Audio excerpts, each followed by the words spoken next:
Bom dia, pessoal. Todos estão conseguindo me ouvir bem? Bom dia, professor. Tudo certo? Bom dia. Bom, eu sou o professor André Felipe, para aqueles que não me conhecem, né?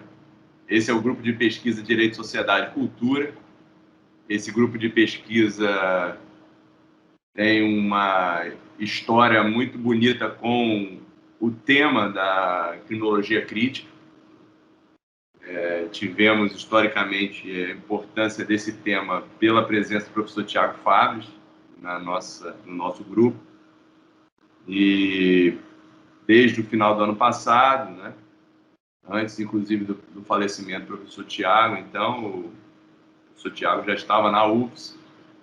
A gente veio fazendo uma aproximação com o professor Rafael Bolt, que também é da área da criminologia crítica, e a gente estabeleceu esse diálogo muito importante para as questões reflexivas, né, para as reflexões necessárias sobre a questão criminal no Brasil. A gente tem dentro do grupo de pesquisa Direito, Sociedade e Cultura, que é um grupo inscrito no CNPq. Né? Hoje a gente tem inscritos aqui como membros uns aproximadamente 70 alunos, entre mestrandos, graduandos e doutorandos. E dentro desse grupo de pesquisa a gente tem algumas linhas de ação, né, de investigação, e uma dessas linhas a gente chama de desigualdades, violências e movimentos sociais. E dentro dessa linha de desigualdades, violências e movimentos sociais, a gente tem uma parte específica para a criminologia crítica. O professor Rafael Bolt tem me ajudado muito nessa questão, e o desenvolvimento dessas pesquisas, obviamente, para continuar realizando aquilo que historicamente a gente fez, que é aquilo que historicamente a gente faz, que é interrogar as nossas políticas criminais, as nossas decisões historicamente constituídas em torno da criminalização não só de condutas, mas de grupos sociais. E a gente, a partir desse ano, por sugestão do professor Rafael Bolt, criou o Seminário de Estudos Criminal e o SEC, né, que o professor Rafael vai apresentar melhor daqui a pouco, quando eu passar a palavra para ele. Mas eu queria, desde já, mostrar a gratidão, né, pela presença de todos que estão aí. Alguns eu consigo ver daqui, né, na minha galeria de presentes, outros estão por links, e aí eu não consigo saber até onde está chegando essa live, né, essa apresentação, mas mesmo aqueles que eu não estou vendo, eu quero agradecer pela participação e quero dedicar também esse encontro, né, especial, com uma pessoa muito especial, que eu conheci por meio do Tiago Fábio, né, então eu queria dedicar também esse encontro à memória do Tiago. Eu queria passar a palavra para o professor Rafael para que ele faça as devidas apresentações do SEC, do nosso convidado especial para essa manhã, tarde de hoje, né? E do tema a ser tratado, discutido, da relevância desse tema para nós. Professor Rafael, muito obrigado, bom dia. Raoni está aí, estou vendo Raoni. Querido amigo, professor André Felipe, é um prazer participar aqui do Seminário de Estudos Criminais, o SEC, que é um projeto nosso, né, em conjunto aí no grupo, vinculado ao GP, Direito, Sociedade e Cultura. Como o André mencionou, antes, bom dia a todo mundo que está aqui presente, todos os colegas, alunos, em especial aqui ao professor Saulo de Carvalho. O nosso projeto, o SEC, ele é um seminário permanente de estudos criminais. E a proposta do SEC, pessoal, desse seminário, é trazer para o nosso GP, para o grupo de pesquisa, coordenado pelo André, a criminologia de volta, e eu vou até um pouco além, o estudo das ciências criminais a partir de uma perspectiva crítica.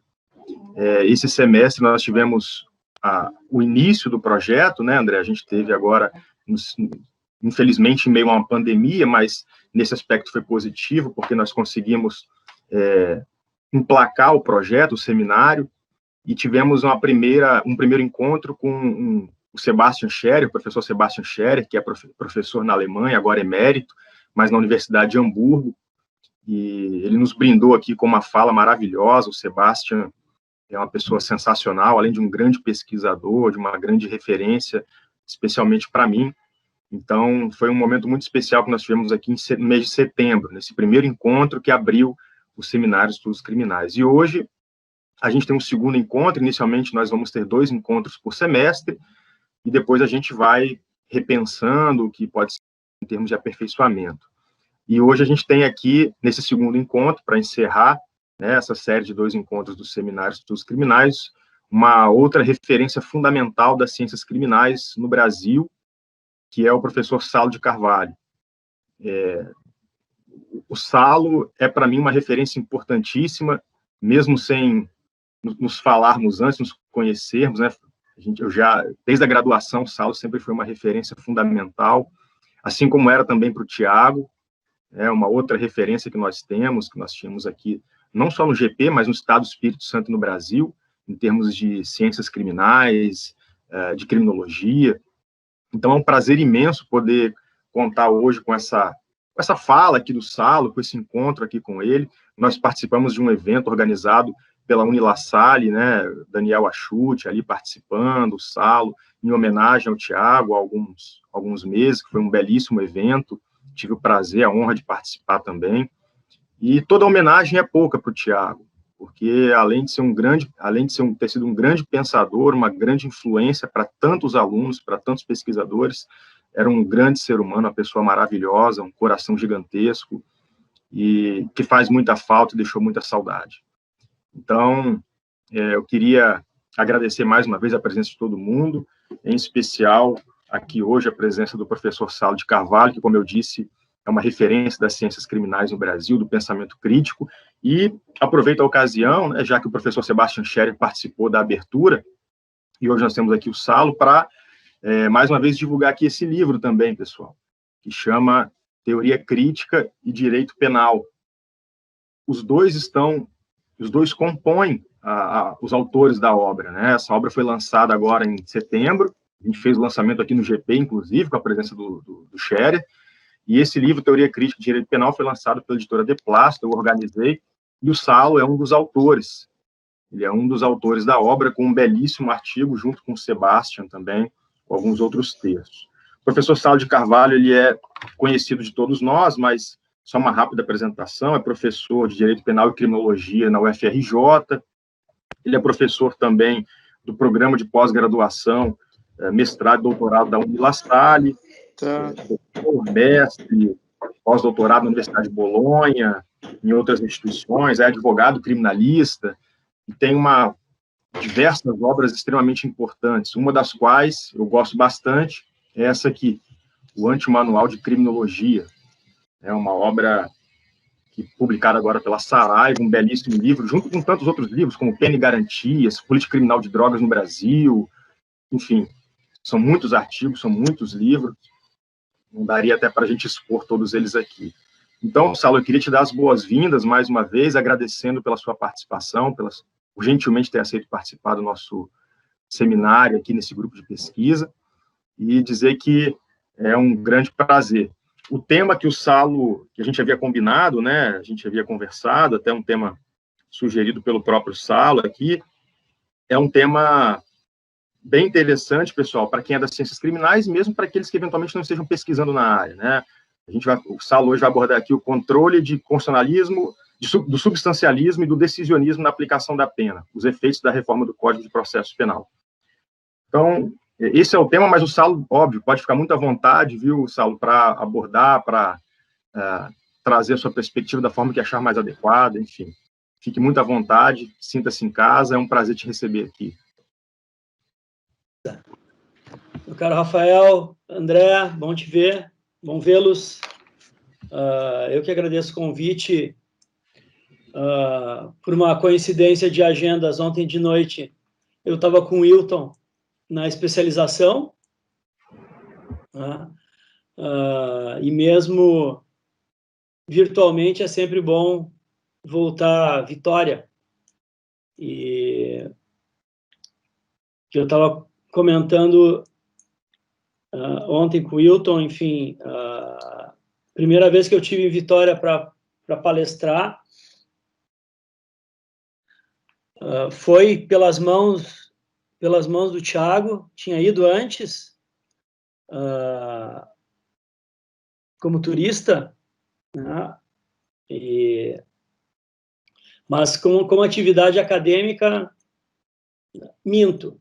A primeira vez que estive em Vitória foi em 1997, pelas mãos do professor James Tubenchilac, num dos congressos que ele organizava no Rio, no Hotel Glória, e fez 1 ou 2 eventos em Vitória. Não posso ser injusto, agora que eu me lembrei. Mas daí fiquei algum tempo sem ir a Vitória, e depois, pelas mãos do Thiago, eu e o Wunderlich fomos professores da primeira turma da especialização,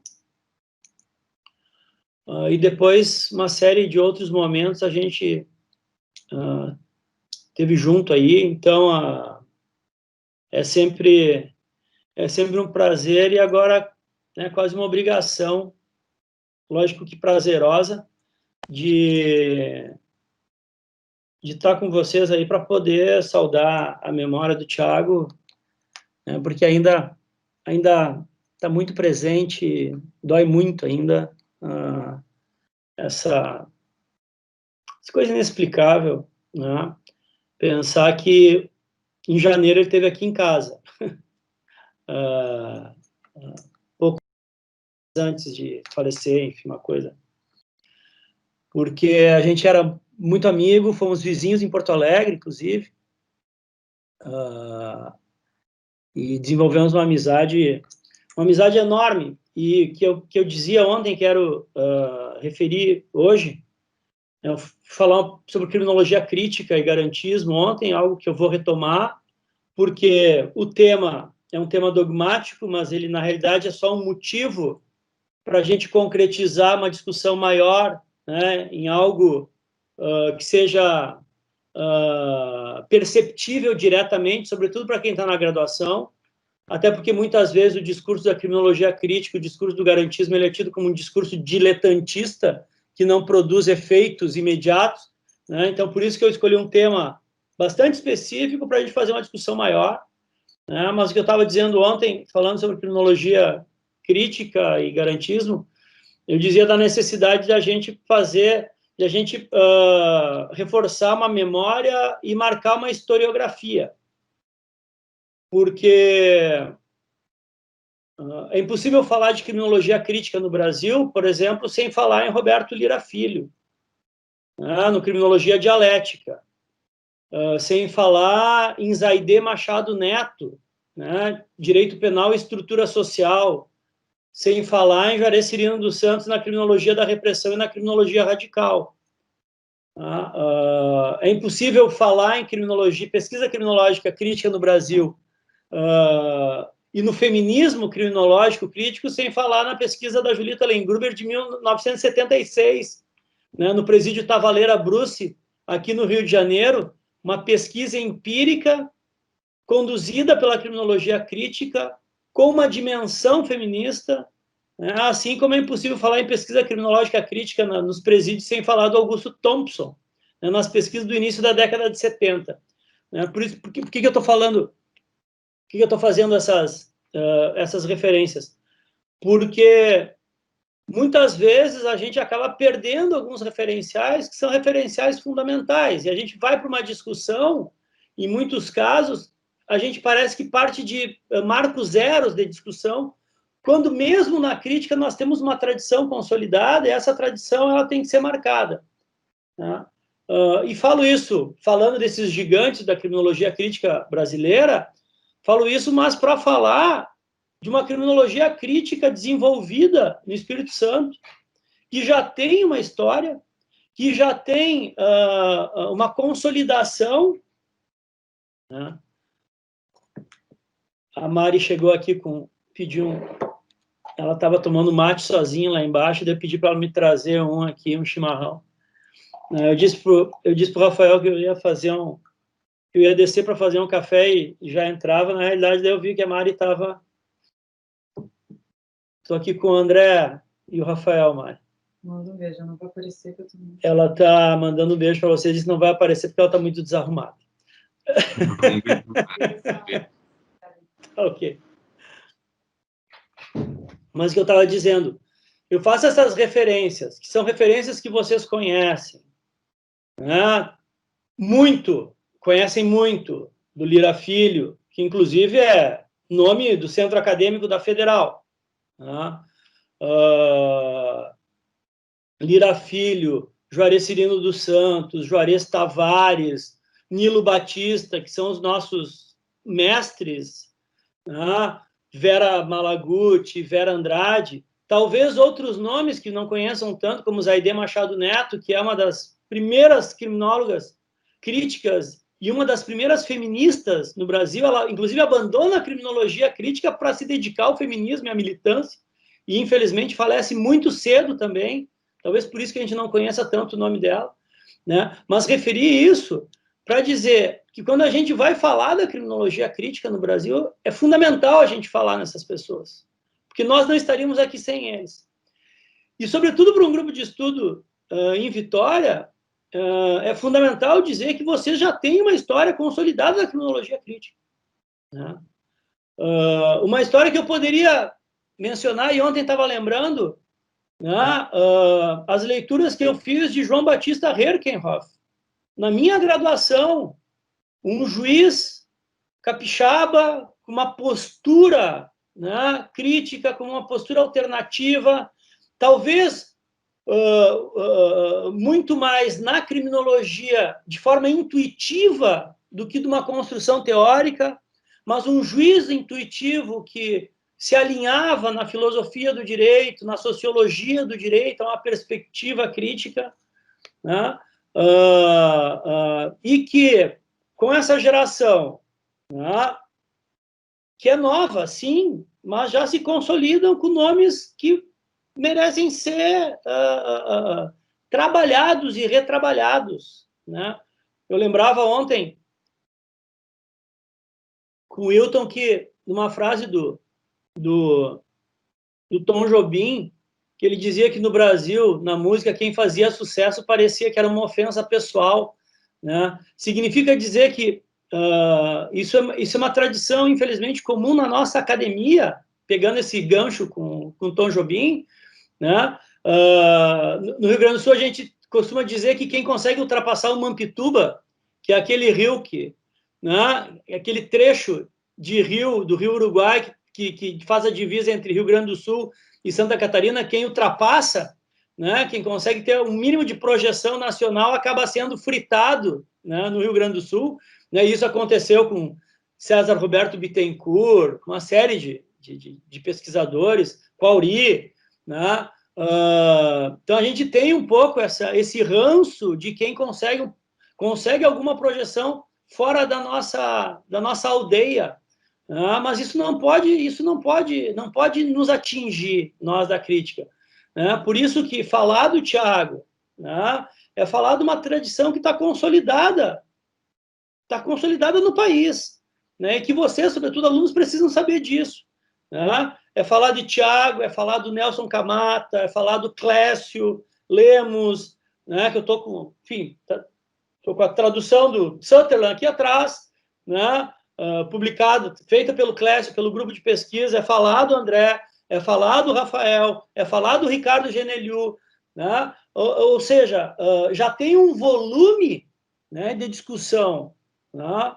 Um volume de pesquisa, né, produzida em Vitória, produzida no Espírito Santo, que faz jus a essa tradição e, repito, hoje está consolidado no Brasil, né, como um polo, como um centro, né? Por isso, quando o Rafael e o André fizeram o convite, assim, não é a obrigação, a convocação, ela não é no sentido, né, ruim do termo, né? Pelo contrário, é no sentido do comprometimento que eu tenho, né, com esse grupo, porque é um grupo que, não por outra razão, né, não por outra razão, o segundo encontro do Grupo Brasileiro de Criminologia Crítica, que a gente fez lá em 2014, 2015, o segundo encontro foi em Vitória. Por quê? Porque a gente viu quando a gente fez o primeiro encontro, a gente pensou, bom, quais os grupos de pesquisa que já estão consolidados e que podem receber, né, com volume de pesquisa, o grupo brasileiro, né? Vitória se apresentou e sediou, né? Depois Salvador, depois Brasília, depois, né, foi Vitória, depois foi Católica de Salvador, depois foi USP, depois foi UNB, depois foi Federal do Pará. Esse ano a gente não teve encontro por força da pandemia, né? E são essas pessoas, é o André, é o Rafael, é o Clécio, é o Ricardo, que colocam a criminologia capixaba no cenário nacional, né? Eu digo isso não para puxar saco, né, porque eles não precisam nenhum, né, não precisa, primeiro que eu não faço isso, quem me conhece sabe que, né, para eu dizer isso é porque eu sou extremamente sincero e acredito, porque senão eu não diria, né, e se eu não tivesse o compromisso, né, com eles, eu não estaria aqui, né, porque só aceito convites que façam sentido para mim. Então, mas eu quero, enfim, já estou falando já há um bom tempo nisso, mas por que eu estou falando nisso?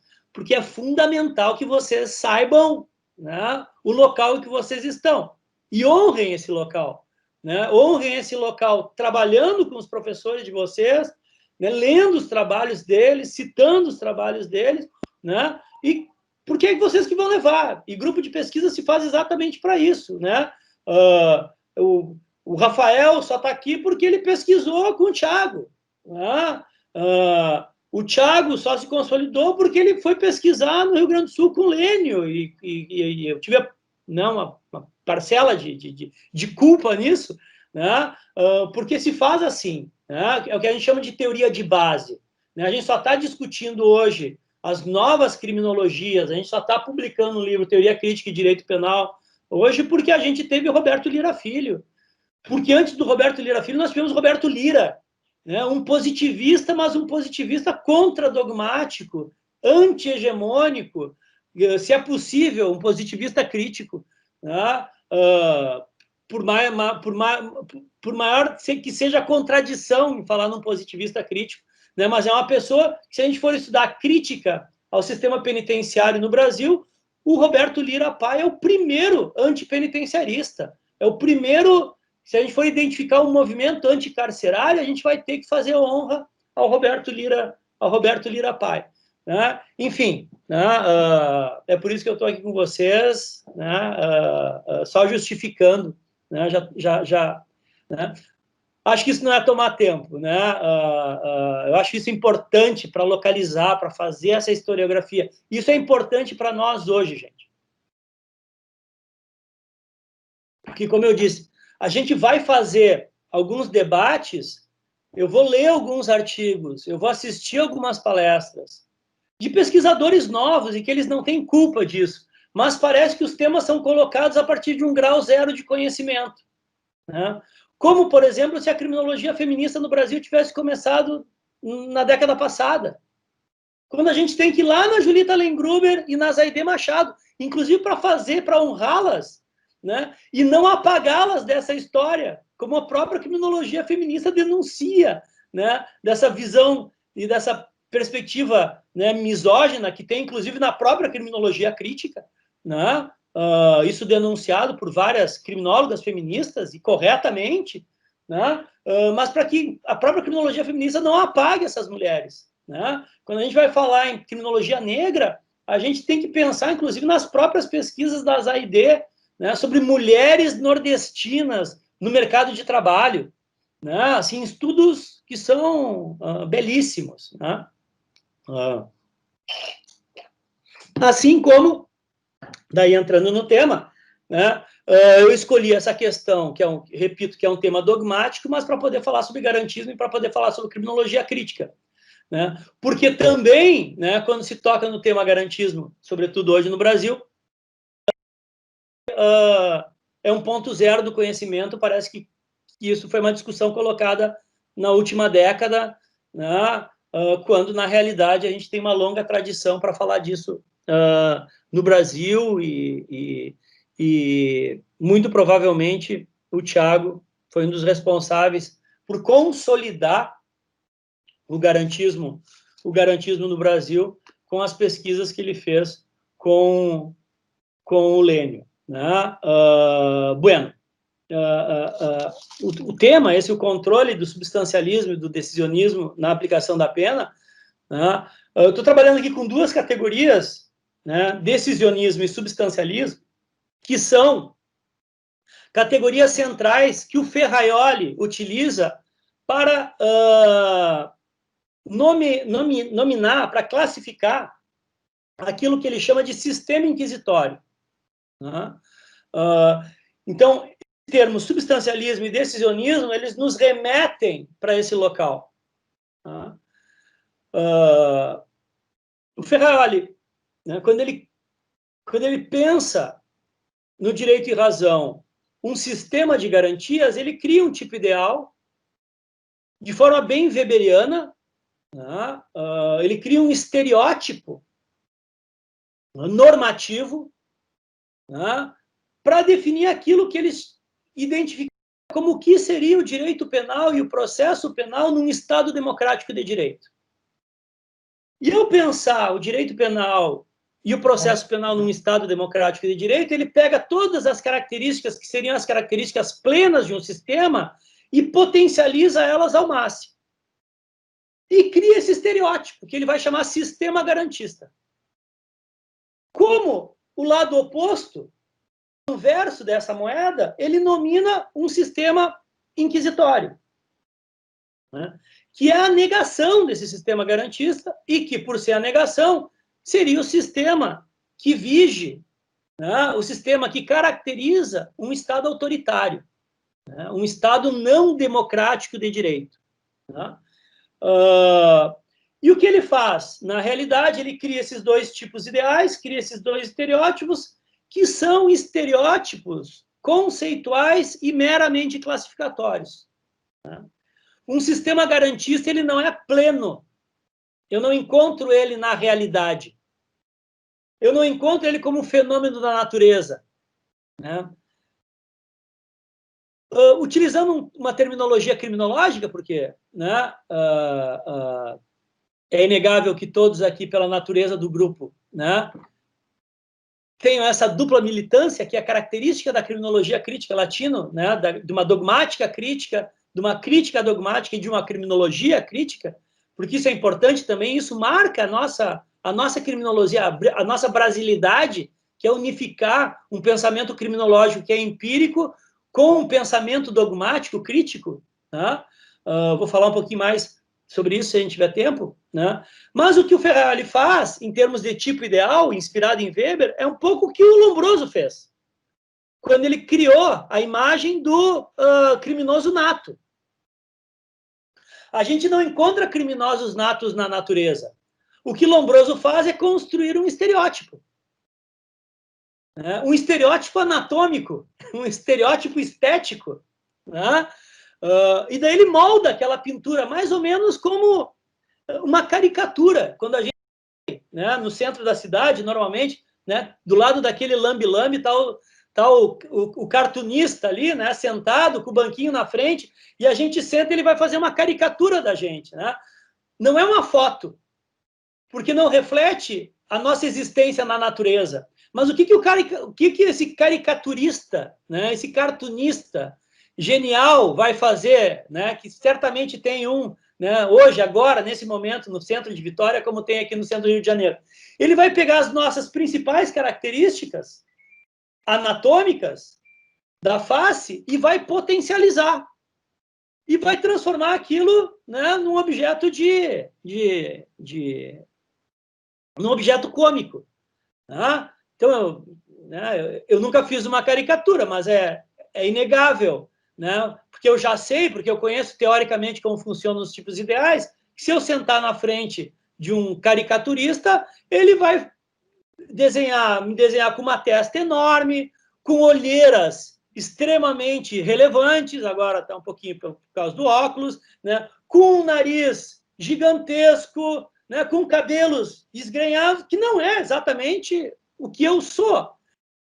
Dá características básicas para que quem não me conhece ou quem me conhece possa identificar, aspas, o tipo ideal do Saulo. Né? O que o Lombroso fez foi isso.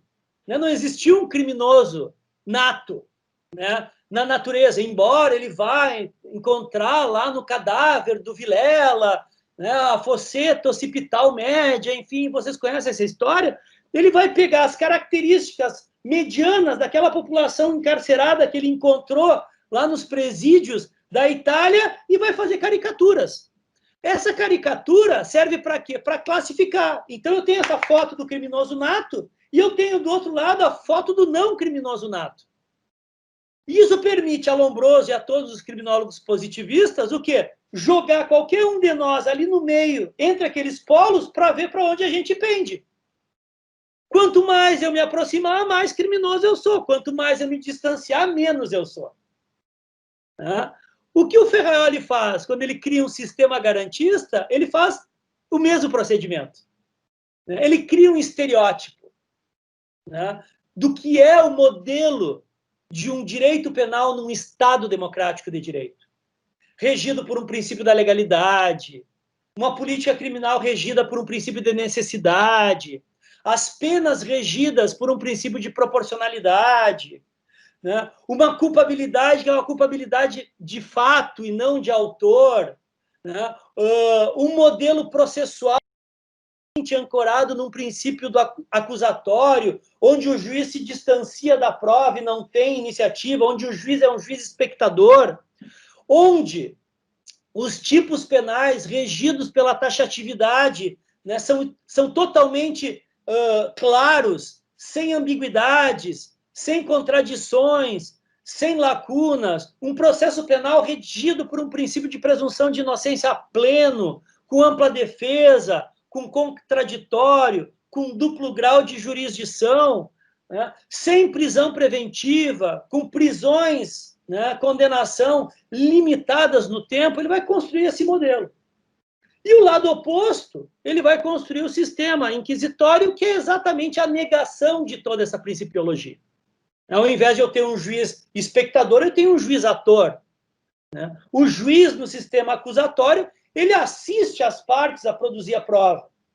E, ao final, ele toma a palavra e sentencia, fundamentando ao extremo o seu ato. O juiz inquisitor é o contrário. Ele participa da produção da prova como se parte fosse durante todo o processo e, ao final, na sentença, ele simplesmente enuncia o resultado final sem fundamentar de forma adequada. Né? O tipo penal do sistema garantista, se ele é fechado, né? Se ele não tem elementos normativos no sistema inquisitório, ele é o oposto. Né? Mas como, eu disse para vocês, como não existe um criminoso nato na natureza, não existe um sistema garantista ou um sistema inquisitório in natura. Nem mesmo os modelos de Kremer e Sprenger, lá do Manual dos Inquisidores, ou o Directorium Inquisitorum, né? Nem esses modelos, que seriam os modelos mais plenos do inquisitorialismo, nós temos totalmente uma negação ao direito de defesa. Mesmo os sistemas mais fascistas, né, eles acabam dando alguma margem de contraditório. Inclusive, alguma margem para tornar aquele modelo que é autoritário com uma certa aparência de democrático. Se isso a gente for analisar, sobretudo a nossa experiência no último século, no século passado, melhor dizendo, né, dos modelos autoritários, se a gente tomar a experiência dos fascismos, né, na década de 20, 30 na Europa, a experiência das ditaduras militares na América Latina na década de 60, 70, 80, mesmo aqueles modelos autoritários que se refletem no processo penal, eles tentam maquiar, né, o seu sistema, dando uma aparência de legalidade, dando uma aparência de contraditório, né? Sempre, no mínimo, formalmente isso aparece. Né? Assim como no regime democrático, né, o sistema que tenderia a ser um sistema de direito penal de fato, de um processo penal acusatório, ele apresenta resquícios. Né? Então, o que, por exemplo, o Ferrari nos dá com a teoria do garantismo é essa possibilidade classificatória. E que, para nós da academia, isso é muito interessante, porque vocês podem pegar qualquer instituto, qualquer lei, né, qualquer tema, né, qualquer caso, e jogar dentro desse sistema para fazer análise. Né? E daí, aterrissando isso no nosso tema, né, que é o da aplicação da pena, né? Então, essas duas características que o Ferrari aponta, que é o substancialismo penal material,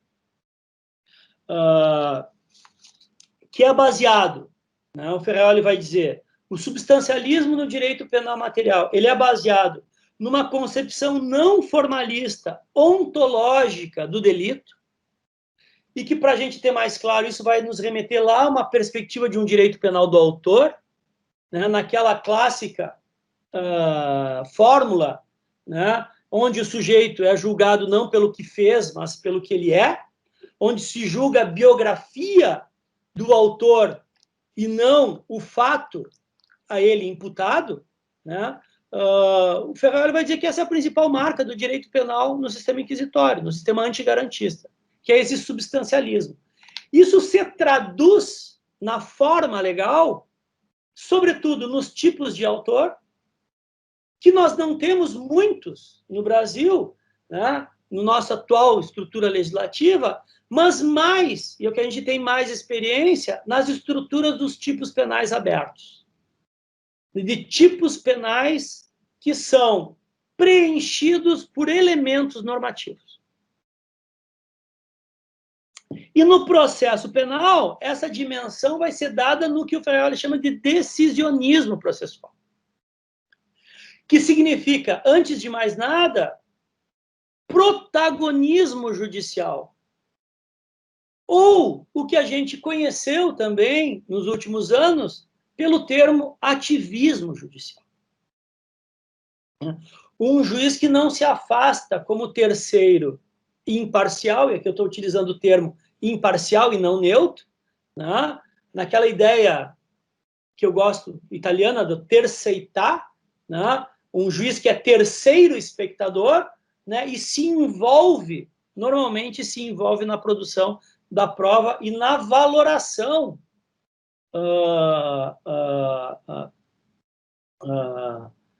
ligada, né, à acusação desse material processual.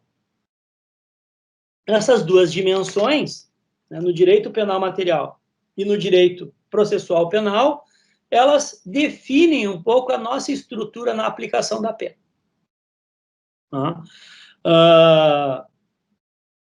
Antes de entrar especificamente nisso, e até para falar do livro,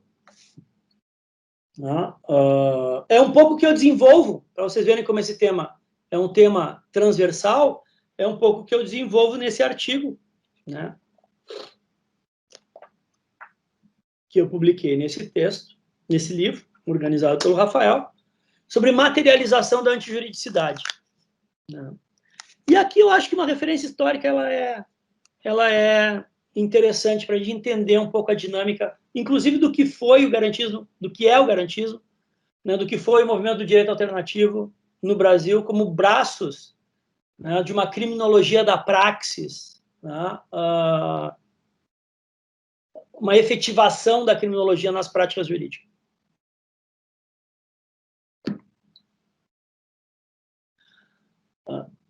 A ideia de materialização do direito, ela está totalmente ligada a essa ideia que eu falei para vocês dos elementos normativos do tipo. E quem estudou a teoria do delito, né, quem lembra lá das aulas de tipicidade, vai lembrar que em determinado momento o professor disse, olha, os elementos do tipo objetivo, né, além do núcleo, do verbo núcleo do tipo, dos sujeitos, nós temos, na estrutura da tipicidade, elementos descritivos e elementos normativos. Essa é uma divisão clássica, né, da teoria do delito. Elementos descritivos seriam elementos não valorativos, aqueles que, em tese, eu consigo aprender da natureza. Embora eu concorde com o meu amigo Paulo Queiroz, que todos os elementos são elementos normativos. Mesmo quando a gente fala morte, quando a gente fala noite, quando a gente fala mulher, homem, são elementos também que têm uma conotação normativa. Tem uma, claro, com menos extensão daquilo que a gente conhece classicamente como elementos normativos, talvez o elemento normativo mais enunciado, mais exemplificado, e que felizmente a gente não tem mais no nosso ordenamento jurídico, como forma, é a mulher honesta. Mulher seria um elemento descritivo, porque na natureza nós conseguiríamos identificar, pela experiência, uma mulher, diferenciar uma mulher de um homem. Estou pensando no início do século passado, quando essa divisão ela é proposta, diferentemente de uma mulher honesta, que eu não conseguiria, pela experiência, a não ser por um juízo de valor, estabelecer um critério de qual seria a honestidade da mulher. E por isso, olhem só, tradicionalmente no direito do século passado, e olha só essa dimensão totalmente misógina, a mulher honesta é a mulher casta, é a mulher virgem, é a mulher fiel, é a mulher que tem que guarda uma moralidade em relação à sua sexualidade, diferente do homem honesto, que é o sujeito que paga suas contas em dia. A categoria homem honesto para o direito civil é a categoria da pessoa que não tem dívidas. A categoria da mulher honesta para o direito penal, é a da mulher púdica.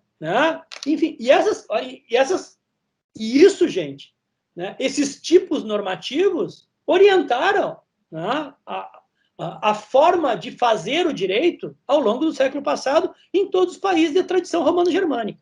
Só para pegar a nossa tradição.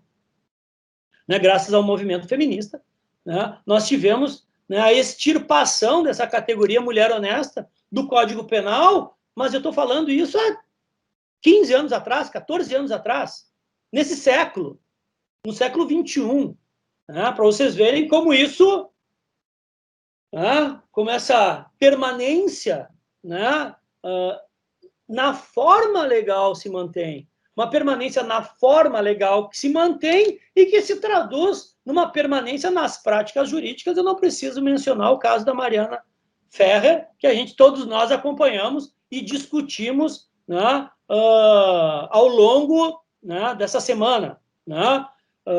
Se tira a forma legal mulher honesta, mas a praxis legal de interpretação e produção de convencimento no processo mulher honesta se mantém, que é o advogado,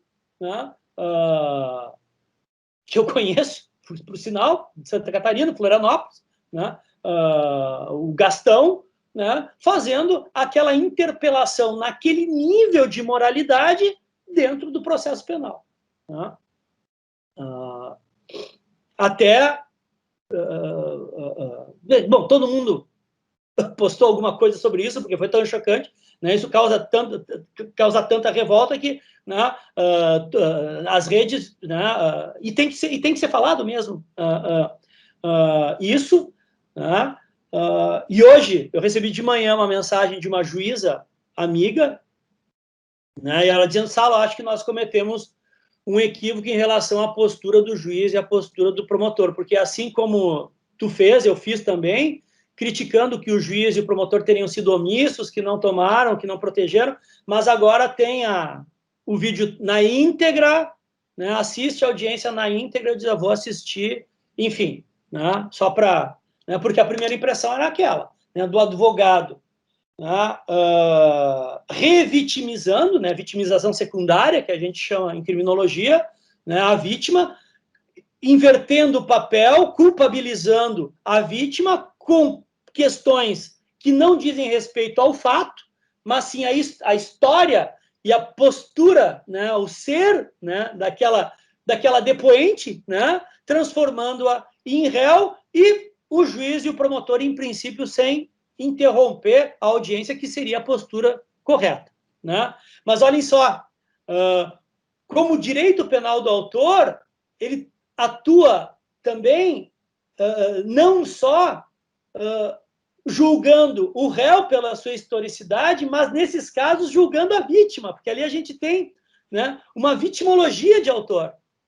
Né? Os atores processuais não estão preocupados com o fato, se ela estava embriagada ou não, se ele teria embriagado ela, né, de forma dolosa, né, para manter relações sexuais, o que geraria uma situação de estupro de vulnerável, ou seja, com base, mas o que estava preocupado, né, o advogado ali, em criar uma narrativa, né, de autor, né, para poder gerar, né, uma narrativa de autor totalmente moralista, para poder gerar uma imunidade, né, ao eventual estuprador. Né? E falo aqui eventual porque eu não tive contato com todo o processo, né? Li a sentença na íntegra, né? Mas não tenho condições de fazer uma valoração da prova. Né? Então, olhem como isso carrega esse moralismo. Né? Quando se fala em substancialismo, quando se fala em direito penal do autor, é lógico que nos chama a atenção, primeiro, a questão do réu, logicamente, né? Porque normalmente se julga a biografia do réu e não o fato praticado pelo réu, mas isso também atinge, nesses casos, né, e sobretudo nos casos que envolvem crimes sexuais, também a própria vítima. Né? Nós temos aqui também uma vitimologia de autor e que marca essa característica dos crimes sexuais e marca essa anatomia do inquisitorialismo.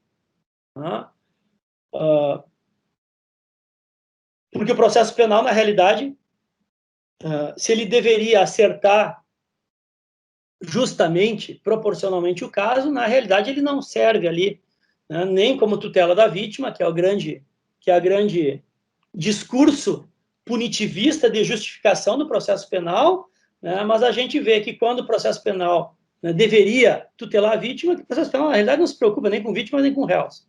Né, quando a nossa luta é para que todos sejam tratados com respeito, né, vítimas e réus. Né, nesse caso, sobretudo, a vítima naquela situação de depoimento. Bom, mas eu fiz toda... enfim, não tinha como não falar do caso, né? Sobretudo quando, né, eu usei esse exemplo. Mas esse exemplo da mulher honesta é um exemplo que os neocantistas, que vão identificar esses tipos penais abertos, né, lá na década de 20, na dogmática alemã, vão utilizar como exemplo.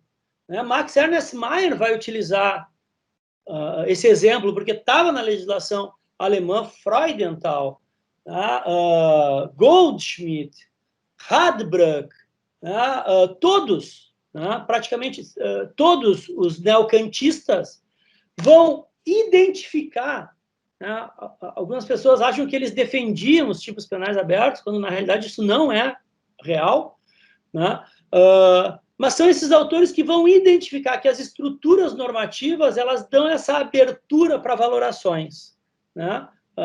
O próprio Mesger depois vai falar em tipos penais, em tipos normativos jurídicos e culturais, vai mencionar também a questão da mulher honesta.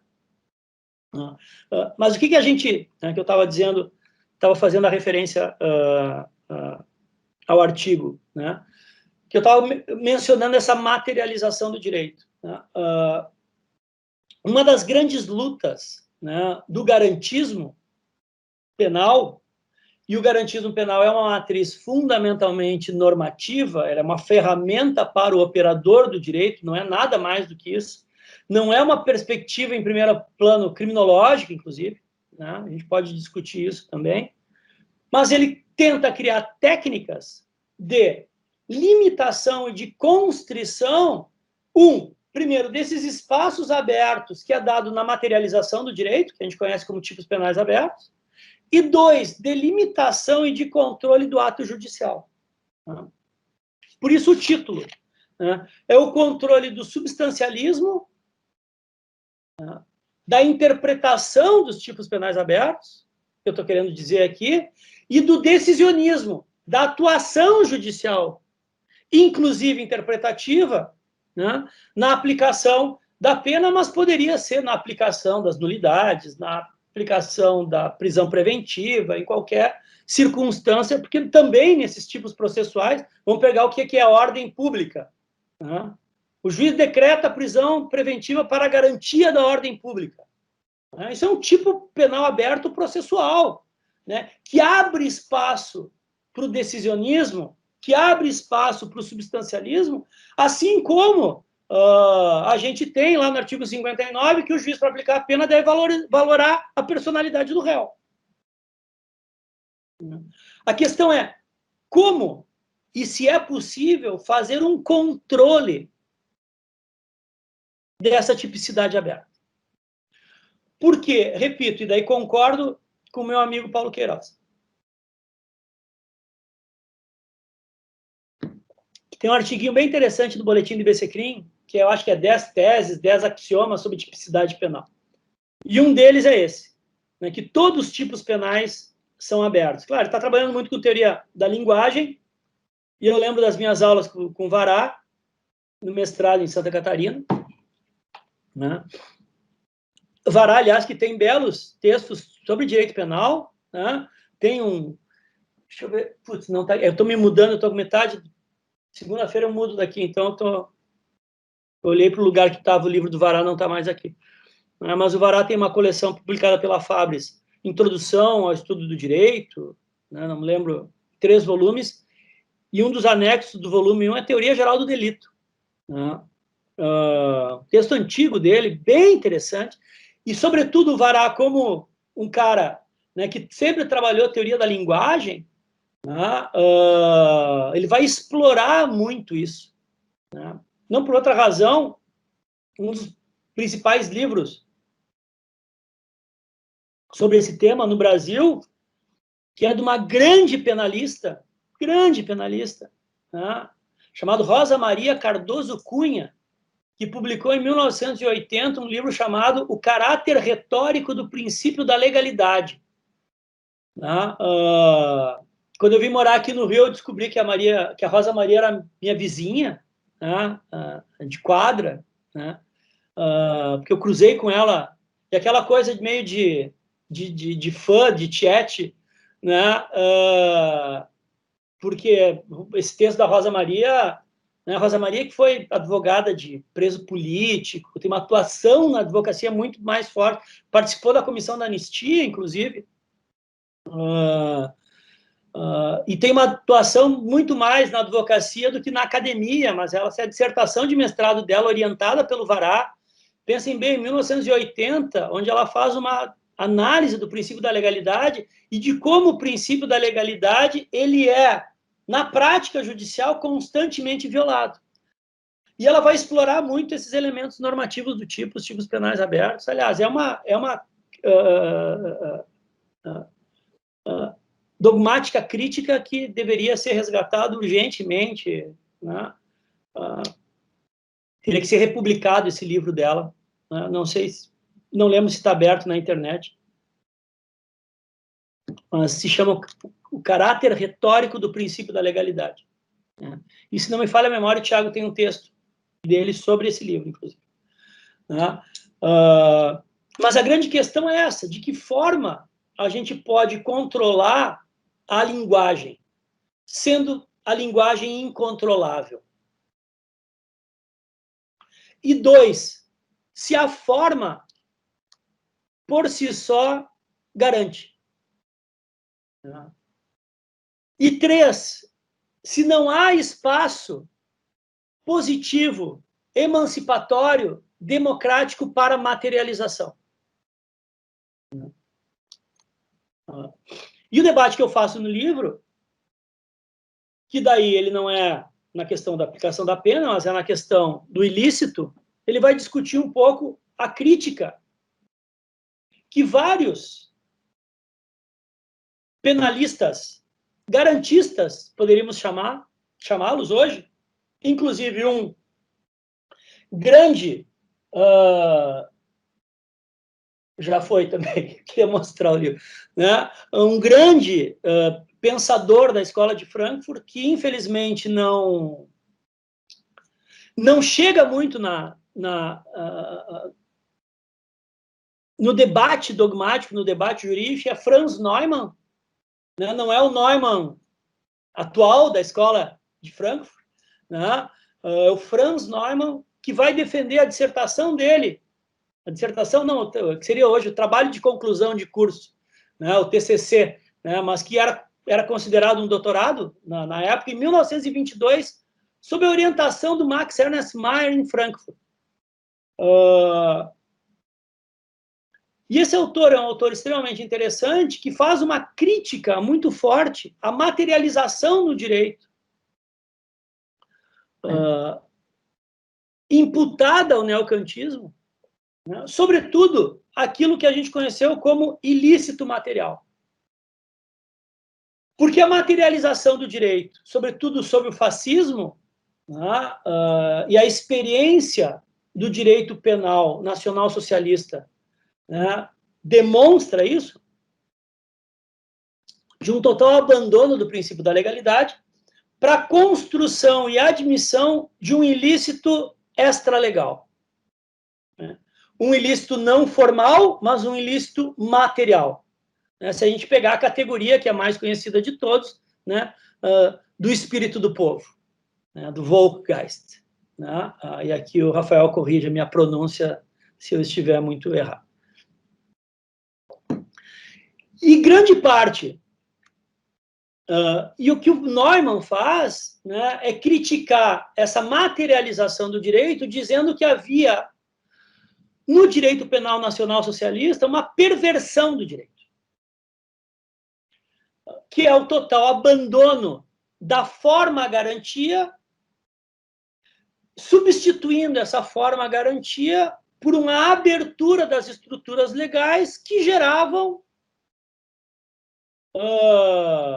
insegurança em relação, né, aos princípios mais elementares, sobretudo da legalidade.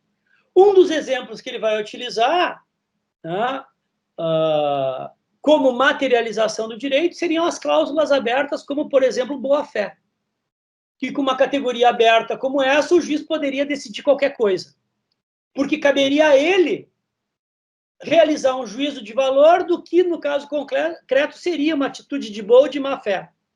Né? Isso ficaria uma espécie de carta aberta, o que, sob o fascismo, né, abriria espaço para uma materialização autoritária do direito.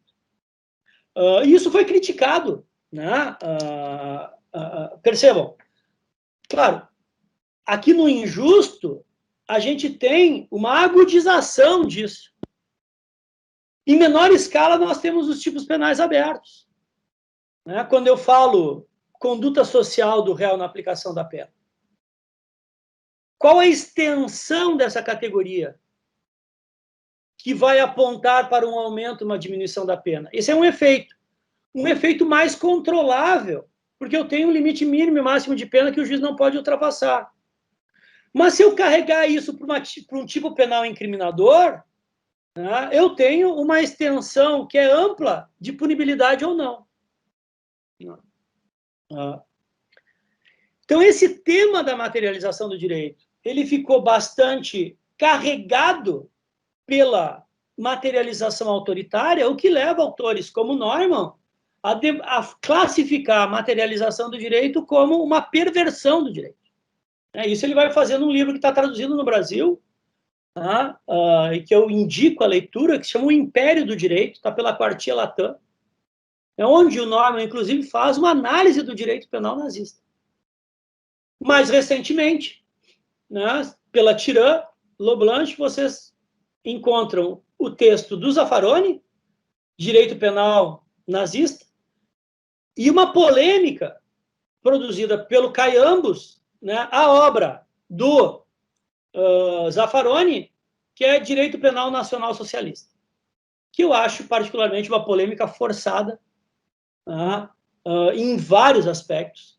Acho que tem mais ali uma vontade de divergência, né, uma vontade de conflito do que efetivamente um conflito efetivo, além do que, e isso daí eu posso falar, não posso escrever, né, que eu falei até agora, né, eu escrevi, né, um textinho sobre essa polêmica, mas isso não está no texto, mas eu posso falar, né, parece que está mais carregado de uma posição etnocentrista e colonizadora do Caiambos, né, de que não admite, né, um autor não alemão criticando o direito penal alemão do que qualquer outra coisa, muito do que a gente viu com o Munhoz Conde, quando ele aponta e documenta a tradição nazista do maior penalista alemão do século passado, que foi Mesmer. Não, os ataques ao Munhoz Conde foram quase da mesma ordem, não, foram muito mais, né, muito superiores, né, mas tem o mesmo sentido do ataque que faz o Caiambos ao Zaffaroni nessa réplica que ele tenta fazer, né, e que eu acho, por vários aspectos, em vários momentos, equivocado ou exagerado. Né? Mas isso entra no debate do direito penal, na dogmática do delito e na dogmática da teoria da pena, como se qualquer possibilidade de materialização fosse autoritária. É lógico que admitir um injusto material, né, é algo que não se adequa com os princípios elementares da legalidade e que efetivamente regem o sistema garantista de um Estado democrático e de direito. Agora, e essa é um pouco a tonalidade que eu vou nesse artigo, a nossa dogmática, ela construiu inúmeras aberturas na tipicidade, na ilicitude, na culpabilidade e na punibilidade, produziu inúmeras materializações que, ao invés de reforçar a autoridade do Estado, ampliam a liberdade. E que são temas que a gente conhece, como, por exemplo, o princípio da insignificância, o princípio da adequação social, a própria ideia de diminuição do risco na teoria da imputação objetiva, são todos conteúdos e estruturas normativas que apontam o consentimento do ofendido, né? Autocolocação em risco, né? O que o Juarez Tavares faz de forma brilhante, né? nas causas de exclusão supralegais da antijuridicidade, como processo de marginalização social, né? Inexigibilidade de conduta diversa na culpabilidade, são todos exemplos de materialização emancipatória, chamemos assim, do direito e que não impedem a materialização. Né? Mas se nós temos esses exemplos virtuosos, nós temos, ao mesmo tempo, e essa acaba sendo a tradição, exemplos de materialização autoritárias e que fomentam o decisionismo e que fomentam o substancialismo, que é, na aplicação da pena, essa característica dos tipos penais abertos, como personalidade do réu, conduta social, né, motivos, né, como nas agravantes, motivo fútil, motivo torpe, assim como nas causas especiais de aumento ou de diminuição. A questão toda é como a gente pode controlar, né, essa atividade judicial. Porque também, e a própria crítica, durante muito tempo, quase que jogou a toalha em relação a qualquer forma de controle da atividade jurisdicional. Né? Isso muito baseado, embora isso não está explícito no Vará, mas as conclusões do Vará, o diagnóstico que o Vará faz no Brasil, assim como o diagnóstico que Ernest Mayr faz, né, nas normas de cultura, né, normas jurídicas e normas de cultura, né, ele, um neocantiano sul-ocidental, de Baden, né, axiológico, né, dizer que as normas penais, que os tipos penais são todos abertos, como dizia o Vará nas aulas, eu esqueci de dizer, ele dizia mesmo quando fala em morte. Morte não é um elemento descritivo, porque eu preciso um juízo de valor se uma morte, se o sujeito tem uma morte cerebral, se aquilo é morte ou não é morte. Só nesse espaço eu tenho um espaço de ambiguidade. Claro, é um espaço de ambiguidade mais controlado do que mulher honesta. Mas mesmo naquilo que a gente imputou como elementos descritivos, eu tenho, pela formação natural da linguagem, ambiguidades, contradições. O que, de certa forma, a teoria crítica eu estava dizendo, em determinado...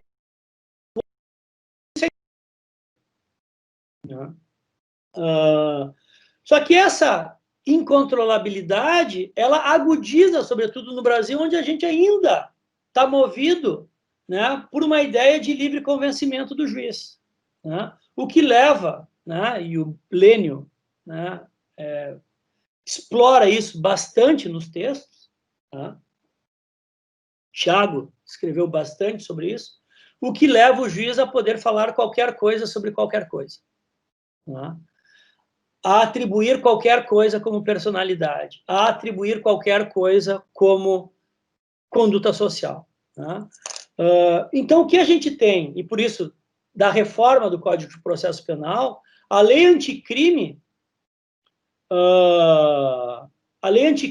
ela é uma lei, não nos espanta, porque leis esquizofrênicas é uma realidade que, infelizmente, não é nova no Brasil. Mas a lei anticrime, ela reforma o Código Penal, ela reforma o Código de Processo Penal, ela faz inúmeras alterações. No Código Penal, e vou me deter a um só exemplo, que é um aumento da pena máxima do artigo 75 do Código de 30 para 40 anos, isso é extremamente prejudicial. Eu escrevi, inclusive, e acho que, inclusive, não passa num controle de convencionalidade. Porque nós nos comprometemos, no Pacto de São José da Costa Rica, a não retroceder em termos de garantias individuais. Mas esse é um debate que vai ser feito. Esse é um debate que não está dado, né? E talvez nem seja feito, né? Porque dependeria, né, de uma atividade muito... de uma advocacy muito comprometida para levar essa questão da inconstitucionalidade da reforma, do aumento dos 30 para 40 anos, né, dessa margem que o legislador teria de discricionariedade. Né? Então, se nós temos um viés punitivista da reforma da lei anticrime, no direito penal material, nós temos, por outro lado, um viés garantista no processo penal. E aqui eu poderia mencionar, por exemplo, o próprio juiz de garantias.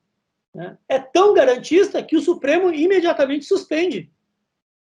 Isso é um sintoma, né? Porque o nosso judiciário, ele é um judiciário que baseia suas decisões num populismo judicial, infelizmente. O nosso Supremo, boa parte dos nossos ministros tem essa perspectiva. Infelizmente, talvez o mais imune a isso, nosso decano se aposentou no mês passado. Mas o que o Código, essa reforma, na parte do Código de Processo Penal faz, é trazer para dentro do Código de Processo Penal aquilo que já estava previsto na reforma do Código de Processo Civil, que é retirar a ideia de livre convencimento motivado, que abre margem para que o juiz, citando Lênio aqui, fale qualquer coisa sobre qualquer coisa, e estabeleça pautas de controle da decisão a partir da ideia de coerência e integridade. O que nos transforma e o que nos transporta para um campo de batalha e nos transforma em ativos na construção de significados para limitar esses tipos penais. Então, como é possível limitar? Como é possível fazer esse controle? E o exemplo que eu vou dar é pegando a própria aplicação da pena no próprio artigo 59. Quando eu estava na faculdade de Direito, eu entrei na faculdade de Direito da publicação da Constituição, em 1989. Foi assim, eu não tinha essa dimensão naquele momento, mas hoje eu lembro de algumas aulas, e dá para concluir, havia uma espécie de excitação no ar, assim, dos professores. Porque com a nova Constituição, assim, parecia que tudo era possível, né, em termos de efetivação de direitos, né, função social da propriedade, né, enfim, inúmeros institutos, né, o artigo 5º ali a ser explorado, né, as aulas de direito penal, assim, E aquele problema, como é que a gente vai interpretar esses códigos antigos, velhos, com essa nova Constituição, né? E o que a gente acabou tendo foi algo muito parecido com o que o próprio Neumann faz de diagnóstico em relação à Constituição de Weimar. O que o Neumann diz em relação à Constituição de Weimar? Uma Constituição progressista, que traz, inclusive, o princípio da função social da propriedade, está lá na Constituição de Weimar.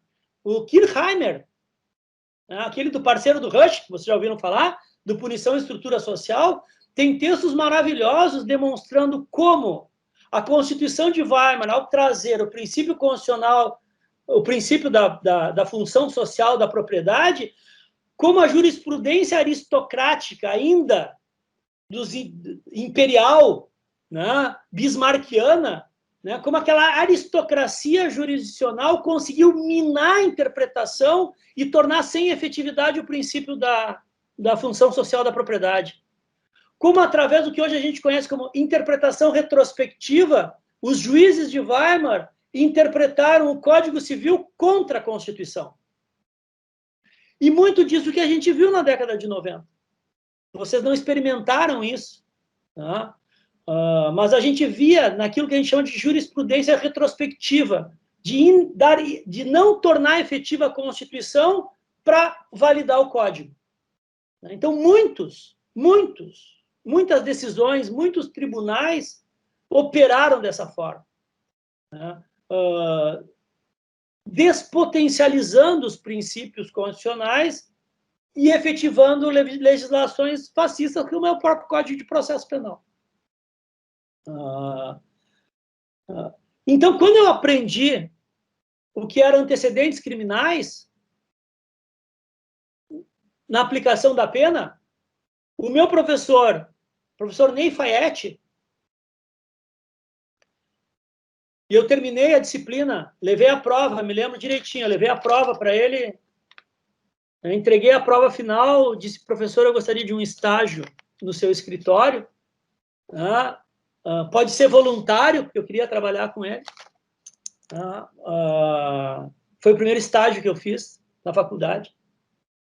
E depois, quando meu primeiro contrato com uma universidade, eu fui dar aula exatamente da disciplina de aplicação da pena que era do professor Ney Fayette, por isso essa minha paixão, né, nessa minha linha de pesquisa sobre a aplicação da pena. Mas o professor Ney Fayette dizia o seguinte, olha, a nossa jurisprudência, os nossos tribunais consideram, primeiro dizer, antecedentes criminais é um tipo normativo, que eu não encontro puro na natureza, não é descritivo. Não é consequência do delito que eu consigo, de alguma forma, estabelecer uma medida. Então, a gente tem que interpretar o que é antecedentes criminais. E o nosso tribunal, a nossa dogmática, a nossa tradição jurídica, dizia o professor Ney Fayette, considera como maus antecedentes criminais, o que vai nos fazer aumentar a pena base, qualquer contato do sujeito com o sistema penal. Então, se você tiver um registro criminal, mesmo que esse registro criminal não tenha gerado um inquérito, o juiz pode utilizar isso como maus antecedentes. Se eu tiver um inquérito em andamento, ou um inquérito, inclusive, arquivado, o juiz pode utilizar como maus antecedentes. Se eu tiver um processo penal em andamento, isso é maus antecedentes. Se você for processado e for absolvido por falta de prova, ou tiver declarada a prescrição, isso pode ser utilizado como maus antecedentes. Se você foi absolvido e o promotor de justiça recorreu e está sob julgamento, isso pode ser considerado maus antecedentes. Qualquer contato com o sistema penal poderia ser maus antecedentes. Assim como ele dizia, e conduta social, qualquer se você for réu em qualquer processo não penal, isso é má conduta social. Se for réu num processo de família, isso é má conduta social. Se você for réu num processo trabalhista, num processo por dívida, homem honesto, lembrem lá, isso vai ser uma má conduta social.